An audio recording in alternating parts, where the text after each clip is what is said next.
Today's news. Today's news. An infamous school demolished. Here's one more step in the healing process. Relentless rain. Too much water. School lunch grown down the hall. Fresh food can be grown easily. Good morning. I'm Deborah Rodriguez with the CBS World News Roundup. Families are gathered outside a high school in Parkland, Florida this morning, where demolition is beginning on the building where a teenage gunman shot and killed former classmates and staffers more than 6 years ago. We are looking forward to that. It's very traumatic. It'll be difficult when it happens. My son is not happy that it'll be coming down. He worries that people will forget. Correspondent Peter King looks back. There was probably little doubt that there would never be classes again at Building 1200 on the Marjorie Stoneman Douglas campus in Parkland. They were students and athletes, sisters and brothers, sons and daughters. In all, a gunman killed 17 students and teachers there on Valentine's Day 2018. The building preserved for legal purposes, but there's no more reason to keep it around, and now a contractor will take it down in a process that's expected to last for several weeks. Peter King, CBS News, Orlando. The forecast calls for more stormy weather in South Florida, where they've gotten up to 2 feet of rain over the past few days. CBS's Manuel Cortez is in Miami.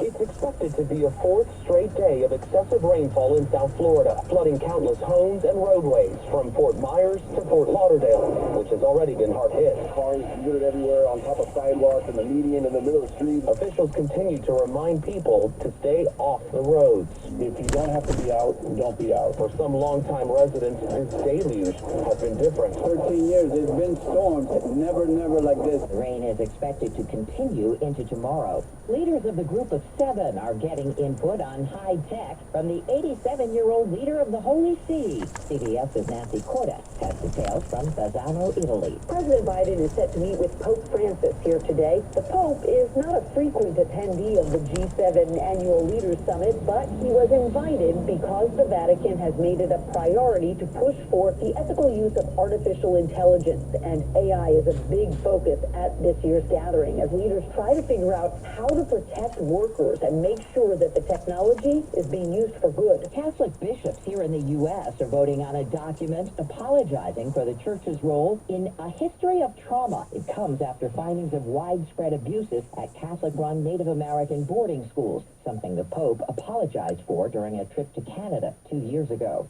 After searching by land, by sea, and in the air, officials in Texas have caught up with a man who escaped from police custody at a courthouse after holding a woman at knife point. CBS's Omar Villafranca. More than 12 hours after sparking a massive search in downtown Houston, police captured 35-year-old Joshua Nigel Thomas Sanders. Police said a special unit captured the escaped inmate who resisted. Our officers and deputies deployed PACER, and the suspect was taken into custody. At this point, he is currently in the hospital. Police also said they arrested 2 others on charges of hindering the apprehension of a suspect. The Phoenix Police Department is responding after a 3-year Justice Department investigation found a pattern of discrimination against Black, Hispanic, Native American, and homeless people that included unjustified brutality, violence, even death. Interim Police Chief Michael Sullivan. Do we always perform at the level that we expect? No. It's a dynamic profession dealing with very challenging situations, but we have to continue to work to get it right all the time. The DOJ is calling for federal oversight of the police department. It's 4 minutes after the hour. Well, that's today's news. Today's news. I didn't hear any good news, did you?